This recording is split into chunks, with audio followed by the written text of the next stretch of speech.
नमस्कार दोस्तों, प्रतिबद्ध क्लासेस में आपका स्वागत है। दोस्तों, हम आपके लिए लगातार महिला पर्यवेक्षक एग्ज़ाम के लिए अलग अलग एमसीक्यूज लाते रहे हैं और शिशु की प्रारंभिक देखभाल और शिक्षा से संबंधित हम आपको 6 एमसीक्यू क्लासेस दे चुके हैं, जिसमें 50-50 प्रश्न संग्रहित हैं। आपको एक जानकारी और शायद प्राप्त हो गई होगी। अगर नहीं होती है तो आप ईएसबी की वेबसाइट को विजिट कर सकते हैं। परीक्षा की डेट में थोड़ा सा परिवर्तन आया है। अब ये 28 फरवरी से स्टार्ट ना होकर 7 मार्च से स्टार्ट होने वाले हैं और कुछ याचिकाकर्ताओं के जो फॉर्म नहीं भर पाए थे वो भी अगर भरना चाह रहे हैं तो अतिशीघ्र फॉर्म भर दें। तब अब आपके पास में एक्स्ट्रा 7 दिन आपको मिल गया है तैयारी करने के लिए। तो हम लगातार आपको क्लास देते रहेंगे। आप कंटिन्यू हमारे साथ बने रहें और तैयारी करते रहें। चलिए आरंभ करते हैं आज की क्लास का। हमारा पहला प्रश्न है, सहयोगात्मक अधिगम एवं हम उम्र साथियों के द्वारा शिक्षा को एक समावेशी कक्षा में किस प्रकार से उपयोग करना चाहिए। आपको इसमें ऑप्शन दिए हैं। ए, कभी कभी प्रयोग करना चाहिए। बी, प्रयोग नहीं करना चाहिए। सी, सक्रिय रूप से आगे बढ़ना चाहिए और डी, सक्रिय रूप से हतोत्साहित करना चाहिए। तो दोस्तों, इसका सही उत्तर ऑप्शन नंबर सी हो जाएगा। ऑप्शन नंबर सी में है सक्रिय रूप से आगे बढ़ाना चाहिए, यानी सहयोगात्मक अधिगम और हम उम्र साथियों के द्वारा शिक्षण को एक समावेशी कक्षा में सक्रिय रूप से आगे बढ़ाना चाहिए। अगला प्रश्न है, बाल अपराध का कारण नहीं है। ए, उचित घरेलू वातावरण। बी, असफलता। सी, शारीरिक दोष और डी, गरीबी। तो सही उत्तर ऑप्शन नंबर ए हो जाएगा। उचित घरेलू वातावरण अगर मिलता है तो बाल अपराध नहीं होते, इसलिए बाल अपराध का कारण उचित घरेलू वातावरण नहीं है। अगला प्रश्न है, जीन पियाजे के अनुसार संज्ञानात्मक विकास अवस्था पर शुरू होता है। ऑप्शन ए, मूर्त संक्रियात्मक। बी, पूर्व संक्रियात्मक। सी, औपचारिक संक्रियात्मक और डी, संवेदी पेशी। तो सही उत्तर होगा दोस्तों ऑप्शन नंबर डी, संवेदी पेशी। जीन पियाजे के अनुसार संज्ञानात्मक विकास अवस्था संवेदी पेशी पर शुरू होता है। अगला प्रश्न है, निम्नलिखित में से कौन सा विकास का सिद्धांत नहीं है। आपको ऑप्शंस दिए हैं। ए, विकास तुलनात्मक रूप से क्रमिक होता है। बी, विकास समय के साथ धीरे धीरे घटित होता है। सी, व्यक्ति अलग अलग गति से विकास करते हैं और डी, विकास की सटीक गति एवं प्रकृति जन्म के समय ही निर्धारित हो जाती है। तो दोस्तों, इसका सही उत्तर ऑप्शन नंबर डी हो जाएगा।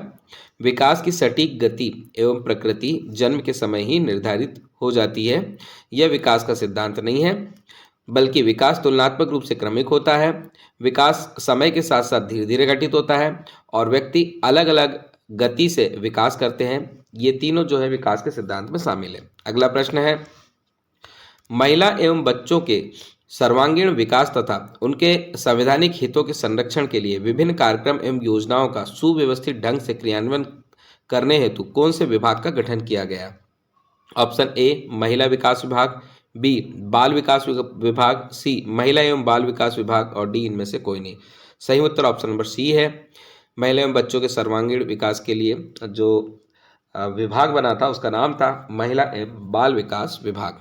अगला प्रश्न है, विकास आंतरिक एवं बाह्य कारकों से व्यक्ति में परिवर्तन है, यह किसका कथन है। ऑप्शन ए है अरस्तु। B, Ross. C, John Dewey का और डी, हर्बर्ट स्पेंसर का। सही उत्तर ऑप्शन नंबर ए आएगा, अरस्तु का।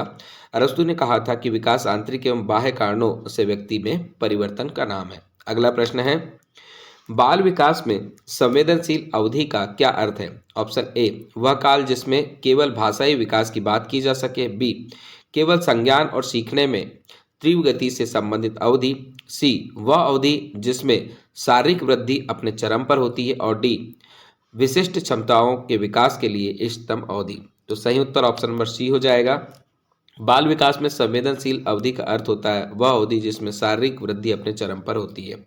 अगला प्रश्न है, आवश्यकता अभिप्रेरणा सिद्धांत के प्रवर्तक कौन थे। ऑप्शन है ए, ब्लेयर एम जोन्स। बी, हिलगार्ड। सी, मैस्लो और डी, मैकडूगल। तो सही उत्तर ऑप्शन नंबर सी हो जाएगा, मैस्लो। आवश्यकता अभिप्रेरणा के सिद्धांत के प्रवर्तक है मैस्लो। अगला प्रश्न है, निम्नलिखित में से कौन सा प्रगतिशील शिक्षा की अवधारणा के बारे में प्रमुख है। ऑप्शन ए, मानक निर्देश एवं मूल्यांकन। बी, बाह्य प्रेरणा तथा एक रूप मूल्यांकन मानदंड। सी, पाठ्य पुस्तक केंद्रीय अधिगम और डी है प्रत्येक बच्चों की क्षमता एवं संभावना में विश्वास करना। तो दोस्तों, इसका सही उत्तर ऑप्शन नंबर डी हो जाएगा। इसमें पूछा है प्रगतिशील शिक्षा की अवधारणा के बारे में प्रमुख है, तो प्रमुख बात होगी प्रत्येक बच्चे की क्षमता एवं संभावना में विश्वास करना। अगला प्रश्न है व्यक्ति को खालिस्तान दृष्टिकोण के आधार पर मापा जाता है। ऑप्शन ए चित्राक्षर विषयक, बी सामाजिक कट्टरपंथी, सी सतही कट्टरपंथी और डी निमानवेसी उपागम। तो दोस्तों इसका सही उत्तर हो जाएगा ऑप्शन नंबर डी निमानवेसी उपागम। अगला प्रश्न है कोशिका विभाजन में त्रुटि के कारण निम्नलिखित में से कौन सा विकार होता है। Option A ADHD, option B dyslexia, C autism और डी डाउन सिंड्रोम। तो दोस्तों सही उत्तर ऑप्शन नंबर डी हो जाएगा डाउन सिंड्रोम। कोशिका विभाजन में त्रुटि के कारण डाउन सिंड्रोम विकार आ जाता है। अगला प्रश्न है अधिगम का प्रभावी पक्ष हमारे व्यवहार के निम्न पहलू द्वारा वर्णित होता है। ऑप्शन कुछ करने, बी अनुभूति, सी विचार करने और डी इनमें से कोई नहीं। सही उत्तर ऑप्शन नंबर बी होगा, अनुभूति पहलू द्वारा वर्णित होता है। अगला प्रश्न है ऐसा कहा जाता है कि किशोर अवस्था अत्यधिक तनाव और दबाव, तूफान और संघर्ष की अवधि है। तो आपको बताना है कि यह कथन जो है वो किसने कहा है। ऑप्शन ए है कोहलेन, B Stanley Hall, C Bigge और हंट और डी जर्सिल्ड। तो इसका सही उत्तर हो जाएगा दोस्तों option number B Stanley Hall ने कहा था कि किशोर अवस्था अत्यधिक तनाव और दबाव, तूफान और संघर्ष की अवधि है। अगला प्रश्न है ICDS योजना के उद्देश्य क्या नहीं है। ICDS यानी एकीकृत बाल विकास सेवा, इंटीग्रेटेड चाइल्ड केयर सर्विस, इसके अंतर्गत इसके उद्देश्य क्या नहीं है बताना है। ऑप्शन ए 0 से 8 वर्ष के बच्चों के पोषण स्वास्थ्य में सुधार करना, बी 0 से 6 वर्ष के बच्चों के पोषण स्वास्थ्य में सुधार करना, सी स्कूल छोड़ने की दर को कम करना और डी बच्चों के उचित मनोवैज्ञानिक विकास की नींव रखना। तो दोस्तों इसमें ऑप्शन नंबर ए शामिल नहीं है। यहाँ पे आएगा 0 से 6 वर्ष के बच्चों के पोषण व स्वास्थ्य में सुधार करना, स्कूल छोड़ने की दर को कम करना और बच्चों के उचित मनोवैज्ञानिक विकास की नींव रखना। अगला प्रश्न है समावेशी शिक्षा में ICT बढ़ा सकती है। ICT का मतलब यहाँ पर है इंफॉर्मेशन एंड कम्युनिकेशन टेक्नोलॉजी। ये क्या बढ़ा सकती है बताना है। ऑप्शन ए केवल पहुंच, बी केवल समानता, सी केवल दक्षता और डी उपयुक्त सभी। तो दोस्तों सही उत्तर ऑप्शन नंबर डी हो जाएगा। जो इंफॉर्मेशन एंड कम्युनिकेशन टेक्नोलॉजी है वह पहुंच, समानता और दक्षता ये सभी चीज़ें बढ़ा सकती है। अगला प्रश्न देखेंगे व्यक्ति बिना किसी अंतर्निहित मानसिक प्रकरण के पैदा होते हैं और इसलिए सभी ज्ञान अनुभव या धारणा से आते हैं। इस धारणा को किस रूप में संदर्भित किया जाता है। Option A tabula nota, B tabula rasa, C tabula primus और डी टेबुला नोवस। सही उत्तर ऑप्शन नंबर बी हो जाएगा, टेबुला रासा के नाम से जाना जाता है। इस धारणा के अंतर्गत व्यक्ति बिना किसी अंतर्निहित मानसिक प्रकरण के पैदा होते हैं और इसलिए सभी ज्ञान अनुभव या धारणा से आते हैं। अगला प्रश्न है बच्चों के दिमाग में बनने वाले मानसिक नेटवर्क को इस रूप में जाना जाता है। ऑप्शन ए आवेग, बी आद्य रूप, सी खाका और डी परिकल्पना। सही उत्तर हो जाएगा दोस्तों ऑप्शन नंबर डी परिकल्पना। बच्चों के दिमाग में जो मानसिक नेटवर्क बनता है उसे परिकल्पना कहते हैं। अगला प्रश्न है 6 महीने की आयु तक शिशु सिवाय निम्नलिखित को करने में सक्षम होते हैं। तो ऑप्शन ए तुतलाना, बी पैर के बल चलना, सी बैठना और सी ठोस पदार्थ खाना। तो दोस्तों इसका सही उत्तर हो जाएगा ऑप्शन नंबर बी पैर के बल चलना।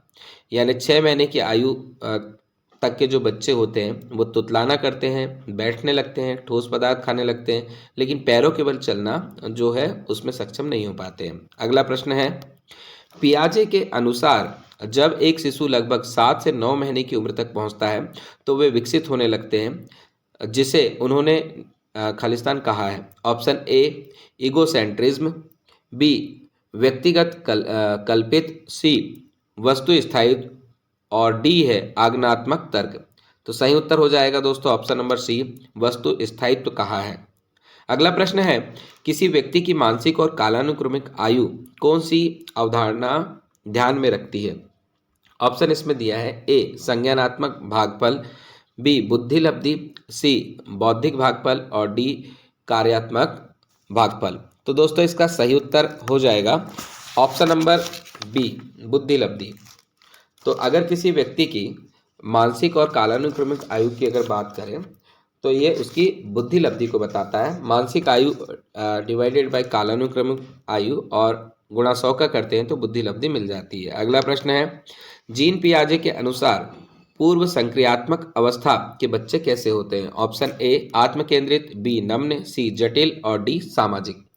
तो दोस्तों इसका सही उत्तर हो जाएगा ऑप्शन नंबर ए, आत्म केंद्रित होते हैं। जीन पियाजे के अनुसार पूर्व संक्रियात्मक अवस्था के बच्चे आत्म केंद्रित हो जाते हैं। अगला प्रश्न है, अंतर्राष्ट्रीय रेड क्रॉस सोसाइटी की स्थापना कब हुई थी? ऑप्शन ए 1863, बी 1763, सी 1963 और डी 1945। तो दोस्तों इसका सही उत्तर हो जाएगा ऑप्शन नंबर ए, 1863 में रेड क्रॉस सोसाइटी की स्थापना हुई थी। इसके संस्थापक की बात करें तो ये हेनरी ड्यूनेट नाम के व्यक्ति थे। इन्होंने जेनेवा में इसकी स्थापना की थी और जेनेवा स्विट्जरलैंड में आता है। अगला प्रश्न देखेंगे, निम्नलिखित में से क्या रचनात्मकता के लिए एक अवरोध नहीं है? ऑप्शन ए भिन्न सोच, बी कार्यात्मक स्थिर अवस्था, सी अभिसारी सोच और डी मानसिक सेट।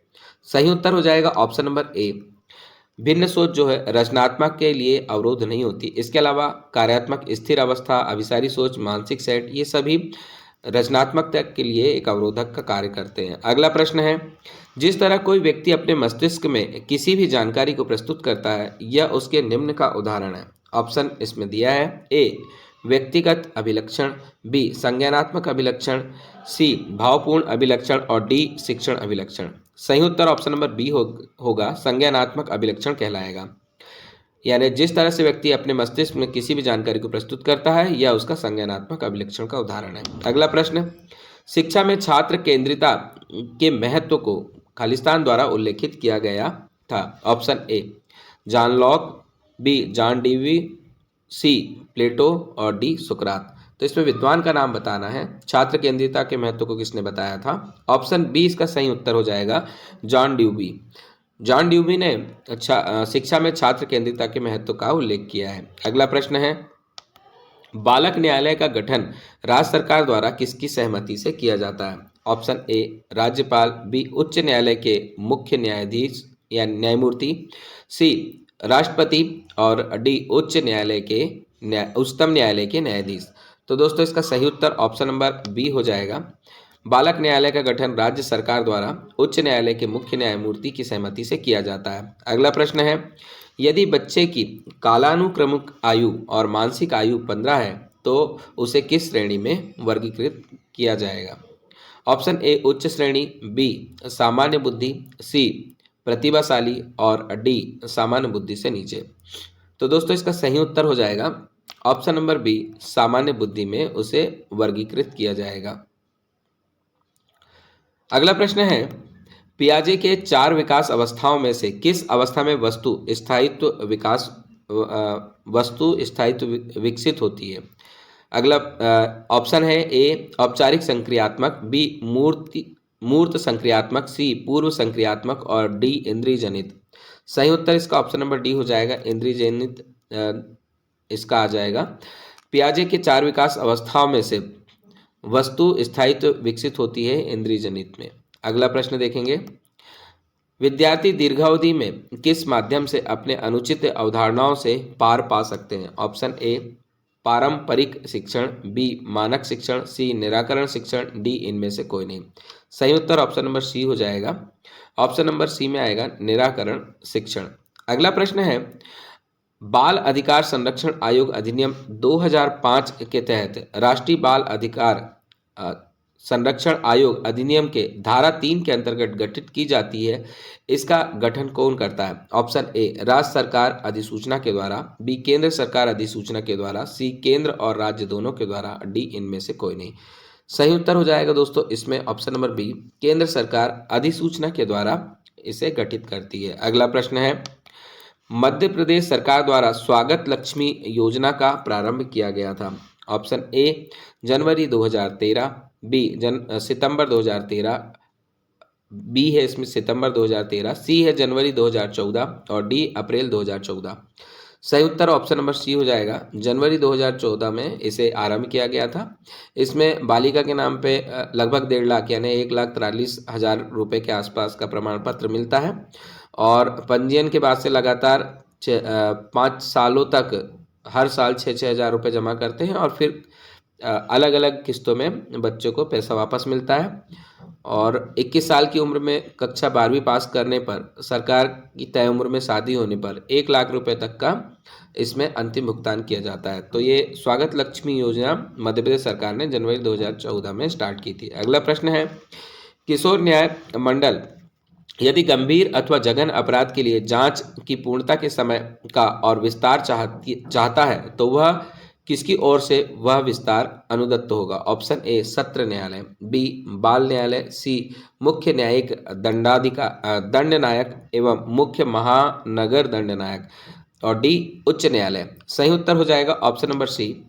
अगर जांच के लिए और विस्तार चाह रहे हैं तो मुख्य न्यायिक दंडनायक अथवा मुख्य महानगर दंडनायक के द्वारा यह अनुदत्त होगा। अगला प्रश्न है, एक पर्यवेक्षक की नियुक्ति कितने आंगनवाड़ी के लिए की जाती है? ऑप्शन ए 15, बी 25, सी 30 और डी 10। सही उत्तर ऑप्शन नंबर बी हो जाएगा 25। एक पर्यवेक्षक की नियुक्ति 25 आंगनवाड़ी के लिए की जाती है। अगला प्रश्न है, तेजस्विनी ग्रामीण महिला सशक्तिकरण योजना मध्य प्रदेश के कितने जिलों के लिए चलाई जा रही है? Option A 4, B 6, C 8, D 10। सही उत्तर ऑप्शन नंबर बी है, 6 जिलों के लिए चलाई जा रही है। अगला प्रश्न है, आदिवासी क्षेत्रों में कितनी जनसंख्या पर एक आंगनवाड़ी केंद्र खोला जा सकता है? ऑप्शन ए 150 से 300, बी 150 से 200, सी 150 से 500 और डी 150 से 600। सही उत्तर हो जाएगा ऑप्शन नंबर ए। आदिवासी क्षेत्र में 150 से 300 तक की जनसंख्या के लिए एक आंगनवाड़ी केंद्र खोला जा सकता है। अगला प्रश्न है, मनोविश्लेषण विधि के जन्मदाता है? Option A Sigmund Freud, B Kohler, C Watson और डी थॉर्नडाइक। सही उत्तर ऑप्शन नंबर ए हो जाएगा। मनोविश्लेषण विधि के जन्मदाता जो है वो सिगमंड फ्रायड है। अगला प्रश्न है, किशोर अवस्था एक संक्रमणकालीन अवधि है? ऑप्शन ए शैशव अवस्था और बचपन के बीच, बी प्रारंभिक बचपन और देर से बचपन के बीच, सी बचपन और वयस्कता और डी इनमें से कोई नहीं। सही उत्तर ऑप्शन नंबर सी हो जाएगा। किशोर अवस्था एक संक्रमणकालीन अवधि है बचपन और वयस्कता के बीच में। अगला प्रश्न है, किसका प्राथमिक उद्देश्य बालक के प्रत्यावर्तन और संरक्षण का है? ऑप्शन ए बाल गृह, बी विशेषज्ञ दत्तकता अभिकरण, सी शरणालय और डी उपयुक्त समस्त। तो सही उत्तर ऑप्शन नंबर डी आ जाएगा, उपयुक्त समस्त। इनका प्राथमिक उद्देश्य बालक के प्रत्यावर्तन और संरक्षण का होता है। इसमें बाल गृह, विशेषज्ञ दत्तकता अभिकरण और शरणालय ये तीनों ही शामिल होते हैं। अगला प्रश्न है, बच्चों के बौद्धिक विकास के 4 विभिन्न चरण किसने पहचाने? विद्वान का नाम बताना है। Option A Watson, B Woodworth, C Skinner और डी पियाजे। सही उत्तर ऑप्शन नंबर डी हो जाएगा, पियाजे। इन्होंने बच्चों के बौद्धिक विकास के विभिन्न चरण पहचाने थे। अगला प्रश्न है, भाषा विकास का सिद्धांत किसने दिया? Option A Chomsky, B Stern, C Simon और डी मैस्लो। सही उत्तर ऑप्शन ए आ जाएगा, चोम्स्की ने भाषा विकास का सिद्धांत दिया था। अगला प्रश्न है, अनौपचारिक शिक्षा किस वर्ष के आयु के बच्चों को आंगनवाड़ी में दी जाती है? ऑप्शन है ए 1 से 6 वर्ष, बी 2 से 5 वर्ष, सी 3 से 6 वर्ष और डी 3 से 5 वर्ष। तो दोस्तों सही उत्तर इसका हो जाएगा ऑप्शन नंबर डी।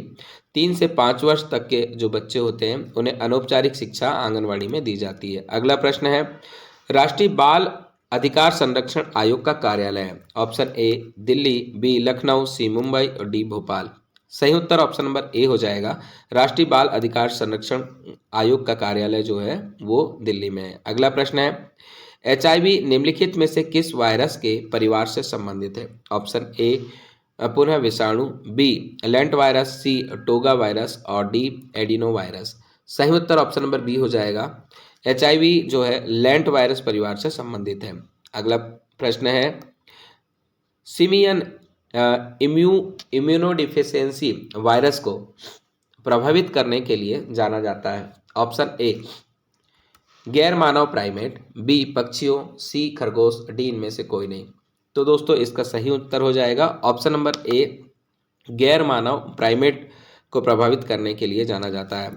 याद रखेंगे, सिमियन इम्यूनो डिफिशियंसी वायरस। अगला प्रश्न है, एड्स के विषाणु का जीनोम किस प्रकार का होता है? ऑप्शन है ए एक सूत्री आरएनए, बी द्विसूत्री आरएनए, सी एक सूत्री डीएनए और डी द्विसूत्री डीएनए।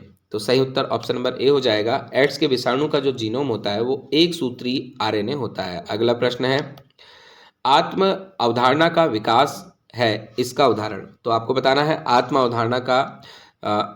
अवधारणा के विकास का उदाहरण क्या है? ऑप्शन ए सामाजिक विकास, बी भावनात्मक विकास, सी मोटर विकास और डी रचनात्मकता का विकास। सही उत्तर ऑप्शन नंबर बी हो जाएगा।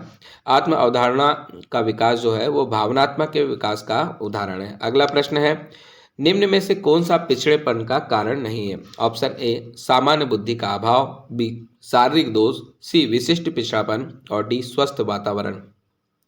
दोस्तों सही उत्तर इसमें ऑप्शन नंबर डी हो जाएगा, स्वस्थ वातावरण पिछड़ेपन का कारण नहीं है। इसके अलावा सामान्य बुद्धि का अभाव, शारीरिक दोष और विशिष्ट पिछड़ापन ये सभी पिछड़ेपन के कारण है। अगला प्रश्न है, एचआईवी किस प्रकार के रिसेप्टर से जुड़ा होता है? ऑप्शन ए CD4+, बी CD8+, सी CD16+ और डी CD6+। सही उत्तर ऑप्शन नंबर ए हो जाएगा। एचआईवी CD4+ प्रकार के रिसेप्टर से जुड़ा होता है। अगला प्रश्न है, शैशव अवस्था के दौरान बच्चे के जीवन का महत्वपूर्ण हिस्सा है? ऑप्शन ए खेल, बी अंग्रेजी बोलना, सी अच्छा व्यवहार और डी गंभीरता से पढ़ना और लिखना। सही उत्तर ऑप्शन नंबर ए हो जाएगा, खेल। शैशवावस्था के दौरान बच्चे के जीवन का महत्वपूर्ण हिस्सा खेल होता है। अगला प्रश्न है, पिछड़े बालक ऐसे बच्चे हैं, ऑप्शन ए जिनके सीखने की गति धीमी है, बी बुद्धि लब्धि स्तर 80-90 है, सी मानसिक रूप से मंद अवस्था और असमायोजित व्यवहार और डी उपयुक्त सभी। तो दोस्तों ऑप्शन नंबर डी इसका करेक्ट उत्तर हो जाएगा। सीखने की गति अगर धीमी है, बुद्धि लब्धि स्तर 80 से 90 के बीच में है और मानसिक रूप से ये मंद अवस्था है और असमायोजित व्यवहार कर रहे हैं, तो ये सभी जो है ये पिछड़े बालक की निशानी होती है। तो दोस्तों ये आज का हमारा अंतिम 50वां MCQ था। आप लगातार हमारे साथ जुड़े रहें। 7 दिन आपको और एक्स्ट्रा मिल रहे हैं एग्ज़ाम के प्रिपरेशन के लिए। ज़्यादा से ज़्यादा आप क्वेश्चन सॉल्व करें। तब तक के लिए धन्यवाद। जय हिंद।